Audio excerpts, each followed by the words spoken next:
जय श्री कृष्ण, जय माता दी। महिषासुर मर्दिनी स्तोत्र का आगे का श्लोक है। ऐरण दुर्मद शत्रुवदाद्धुर दुर्धर निर्भर शक्ति भृते चतुर विचार धुरीण महाशय दूत कृत प्रमथाधिपते दुरित दुरीह दुराशय दुर्मति दानव दूत कृतांतमते जय जय हे महिषासुर मर्दिनी रम्य कपर्दिनी शैलसुते। अब इस पंक्ति में, इस श्लोक में क्या कहा गया है यह हम जानेंगे। ऐरण दुर्मद शत्रु वधादुर दुर्धर निर्भर शक्तिभृते। ऐ हे रण, रणभूमि में, दुर्मद यानी हिंसा के मद में चूर, शत्रु वैरी, वधात यानी वध से, वध के कारण, धुर वर्धित यानी बढ़ी हुई, दुर्धर यानी दुस्सह, निर्भर यानी तीव्र उग्र, शक्तिभृत यानी हे धारण करने वाली। अब यह जो श्लोक है, इस श्लोक में तो देवी का उग्र और उत्कट शक्ति से सज्जित रूप बताकर उन्हें संबोधित किया है। उग्र उग्र ऐसा संबोधित किया हुआ है। वो कहते हैं कि दुर्मद यानी रण के हिंसा में उन्माद से मत्तचूर दैत्यों का अंत करने वाली, उनका अंत करने के लिए ही देवी आविर्भूत हुई है। दैत्यों के हाथों में चाहे कोई भी आयुध हो, वो उद्धत और अधम असुर दुस्सह व सदैव ओजमयी तेजोमयी शक्ति से सज्जित देवी को किसी भी तरह सह नहीं सकते थे। तेजोमयी देवी का सामना करने का सामर्थ्य वे जुटा ही नहीं पाए। संग्राम में देवी रणचंडी बनकर दैत्यों का संहार करती रही, जिससे उनका उत्साहवर्धन हुआ। जैसे देवी दैत्यों का जैसे जैसे संहार करती थी, उनका उत्साहवर्धन होने लगा और वे अधिक शक्तिशाली व और अधिक उग्र हो उठती है। इस प्रकार शक्ति धारण करने वाली माँ शक्तिभृता कहलाई। निर्भर यानी उग्र तीव्र, ऐसे उग्र शक्ति को धारण करने वाली शक्तिभृता कहलाई और संबोधन के कारण यहाँ शक्तिभृते कहा गया। फिर दूसरी पंक्ति में क्या है दिया हुआ, चतुर विचार धुरीण महाशय दूत कृत प्रमथाधिपते। चतुर विचार यानी चतुराई वाले विचारों वाले, धुरीण अग्रणी, महाशय यानी पूज्य श्रेष्ठ, दूतकृत यानी दूत बनाए गए, प्रमथाधिपति यानी प्रमथाधिपति अर्थात भूतनाथ को दूत बनाने वाली हे देवी, ऐसा इसका अर्थ हुआ। अब प्रचंड अनश्वर शक्ति से सज्जित वह युद्ध के उन्माद से भरे शत्रुओं के वध से उत्कर्षित हुई देवी क्या है, प्रचंड अनश्वर शक्ति से सज्जित हो गई है, सज्जित थी और युद्ध के उन्माद से भरे शत्रुओं का वध किया, तो उससे वो उत्कर्षित हो गई और फिर उसने उत्कर्षित हुई देवी शक्ति को धारण करने वाली, उत्कर्षित होकर ऐसी शक्ति को धारण करने वाली है देवी। अब इस पंक्ति में देवी द्वारा प्रमथनाथ यानी भूतनाथ को दूत का कार्य करने के लिए भेजे जाने का संकेत किया हुआ है। तो चतुराई वाले विचारों वाले में अग्रणी यानी प्रमुख महाशय अर्थात पूज्य श्रेष्ठ महाबुद्धिमान प्रमथाधिपति अर्थात शिवजी को अपना दूत बनाने वाली हे देवी। प्रमथाधिपति का संधि विच्छेद है प्रथम प्लस अधिपति। प्रथम शब्द का अर्थ है शिवजी के गण, जिनमें भूत प्रेत भैरव बेताल आदि सब आते हैं, तथा अधिपति का अर्थ है स्वामी नाथ नियंता। तो इन गणों का नाथ होने के कारण शिवजी को प्रमथाधिपति, प्रमथनाथ, भूतनाथ ऐसे कहा जाता है।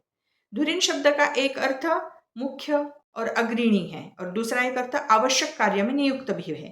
तो इस पूरे एक शब्द का अर्थ है चातुर्य पूर्ण विचारणा करने वाले जनों में श्रेष्ठ एवं महान बुद्धि से युक्त प्रमथाधिपति। अब शिव को दूत के कार्य में लगाने वाली हे देवी, देवी ने शिवजी को ही दूत बनाकर क्यों भेजा है? शुंभ निशुंभ को ही के पास भेजा था देवी ने दूत बनाकर शिवजी को। ये सब असुर देवताओं से वर पाकर घमंड में मद में चूर हो गए थे। उन्होंने इंद्रत्व पाकर देवताओं को स्वर्ग से निकाल दिया था और यज्ञ भाग से भी दूर कर दिया था।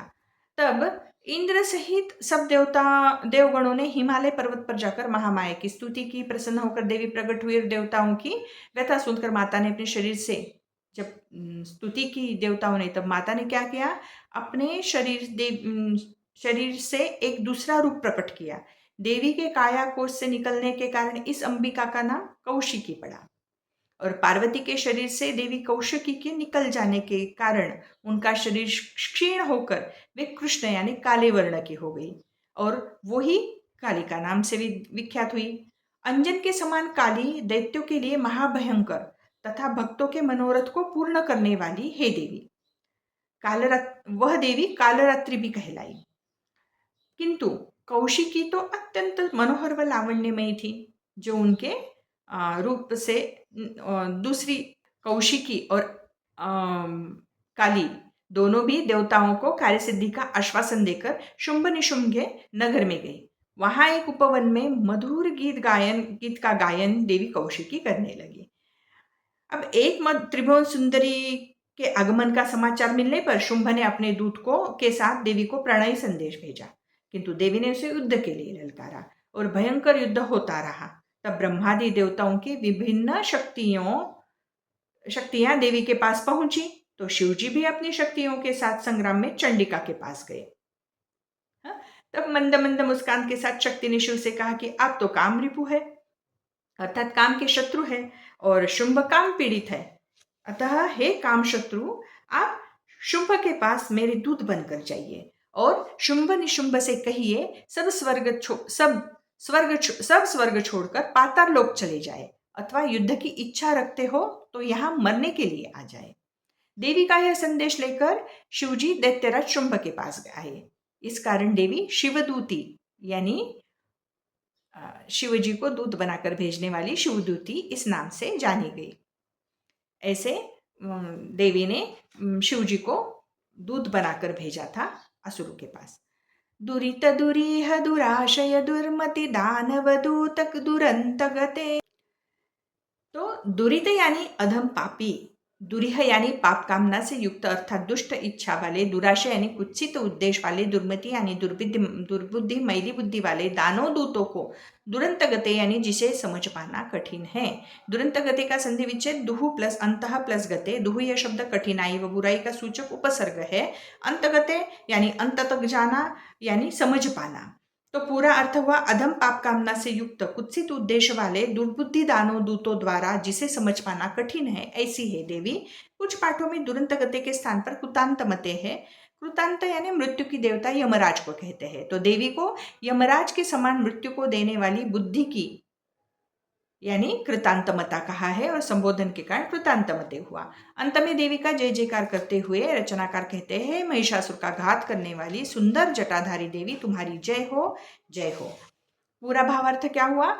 रणभूमि में हिंसा में